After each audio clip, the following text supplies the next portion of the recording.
Візілотон сповільнює помутніння кришталика при катаракті. На російській території, якщо можна такою назвати Білгород, Білгород – це взагалі окрема територія, скажімо так, вже або буферна, або Народна Республіка майбутня, яка формується.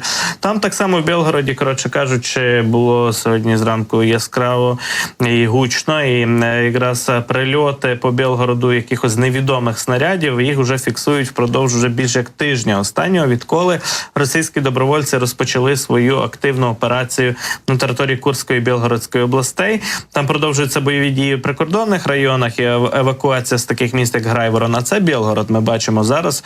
Бачимо, як палають авто у дворах і піднімається дим над багатоповерхівками міста. Місцеві мешканці, звичайно, все це емоційно, як завжди, коментують.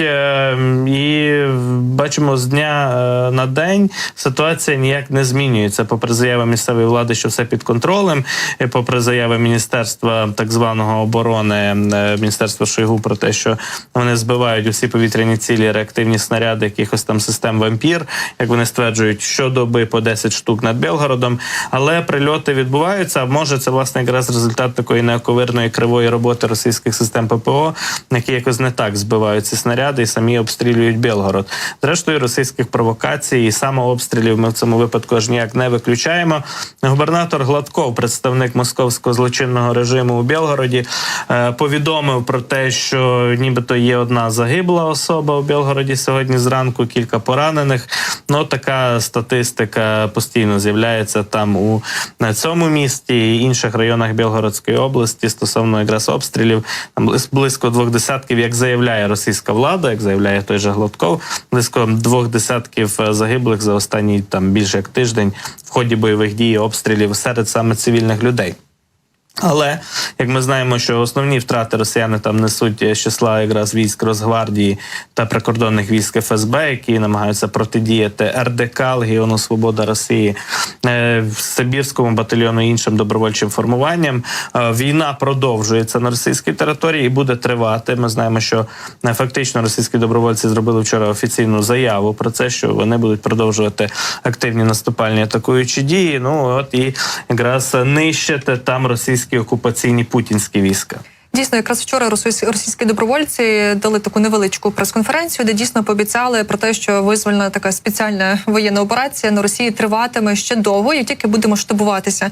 Зокрема, про це говорили доброволець Легіону Свобода Росії Олексій Барановський та боєць Сибірського батальйону на позивний «Холод». От ми якраз зараз бачимо кадри боїв, як триває ця військова операція на території Росії. І от те, що стосується сьогоднішнього моменту, наразі кажуть, добровольці проводяться стабілізаційні заходи, так що наша визвольна операція на території Батьківщини буде продовжуватись.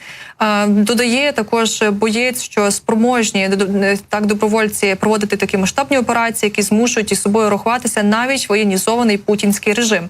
Будемо продовжувати. Путіна чекає ще більше цікавих відкриттів. І як показала ця операція, навіть тактичної авіації недостатньо, що ми звернули зі шляху, на який стали. Ну і от нагадаємо, що в спільній заяві, яку якраз зробили добровольці 21 березня, вони закликали росіян з усіх країн і людей будь-яких національностей приєднуватися до них і боротися проти російської путінської диктатури.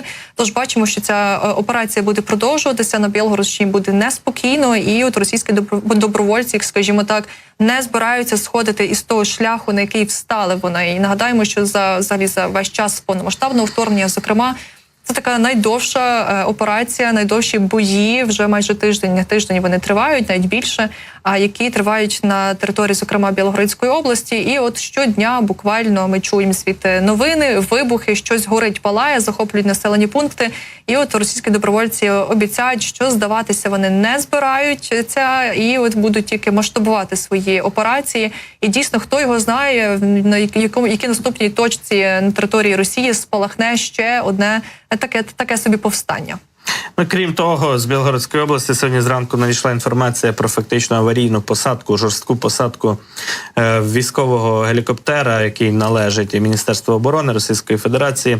Гелікоптер Мі-8 здійснив жорстку посадку в районі села Ровеньки Білгородської області, як повідомляють російські телеграм-канали, зокрема Астра. Не плутати з містом Ровеньки Луганської області, яке зараз в окупації перебуває.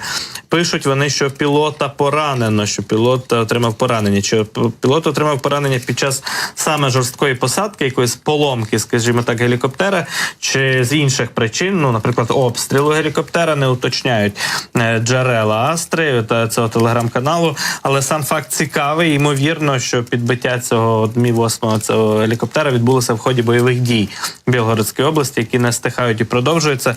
Будемо пильнувати, зокрема, за цим інцидентом і появою, можливо, деталей інших новин про те, що саме сталося з цим гелікоптером. Можливо, там одним пілотом не обмежилося, що називається.